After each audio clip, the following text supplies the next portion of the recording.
Europe. Europe 1. Bonjour Mathieu Noël. Bonjour à tous. Noël s'en mêle, certes on s'habitue à tout, mais le tweet de Trump hier annonçant qu'il a parfaitement le droit de s'autogracier mérite qu'on s'y attarde. C'est pour vous la plus belle œuvre surréaliste depuis l'urinoir de Marcel Duchamp? Effectivement Patrick, longtemps le surréalisme a été l'apanage d'artistes fantasques, voire belges, qui dessinaient des pipes en disant que c'en était pas. Le mouvement avait ensuite débordé la sphère artistique, certains présentateurs météo que nous qualifierons d'avant-gardistes s'y essayant également. Oui, c'est comment un soleil voilé, Laurent Cabrol? C'est un soleil avec un voile devant. Merci, à la prochaine fois. Mais aujourd'hui, toutes les frontières de la création sont abolies puisque le chef de file de l'école néo-surréaliste n'est autre, ce qui est en soi un acte surréaliste absolu, que le commandeur en chef des armées de la première puissance mondiale. Donald Trump, qui, toujours visé par une enquête, a tweeté, je cite, « Comme cela a été stipulé par de nombreux spécialistes du droit, qui... » Comme vous dites Julie, on ne sait pas. J'ai le droit absolu de me gracier. Premier temps de la pensée, allumage du premier neurone, puis attention, deuxième effet qui se coule, branle-bas de combat dans la cervelle à Donald. Mais pourquoi le ferais-je alors que je n'ai rien à me reprocher? Ouf!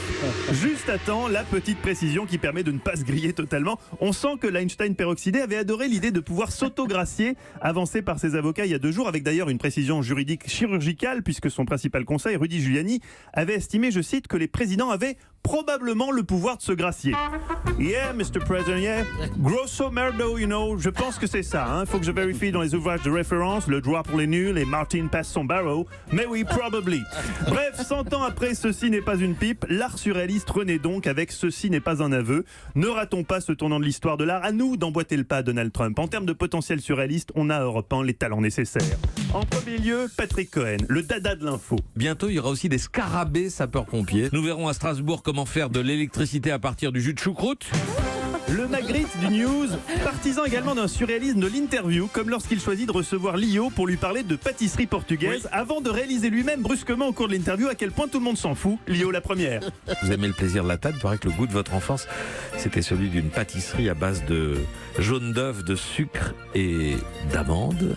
Oui, ça y a les King Jean et il y a les pastèches de Belém. Bon, très bien. Alors, Oui, voilà, on a fait le tour finalement. Je vais sauter la question sur le banana split.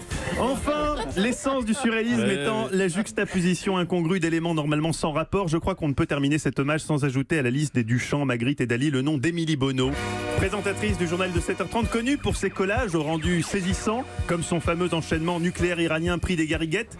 Des juxtapositions inattendues qui méritent amplement le titre de chef-d'œuvre, comme la dernière en date.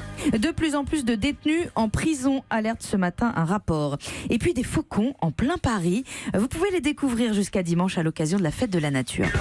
Comme quoi, à Europe 1, le surréalisme, c'est notre dada, Patrick. Europe. Europe 1.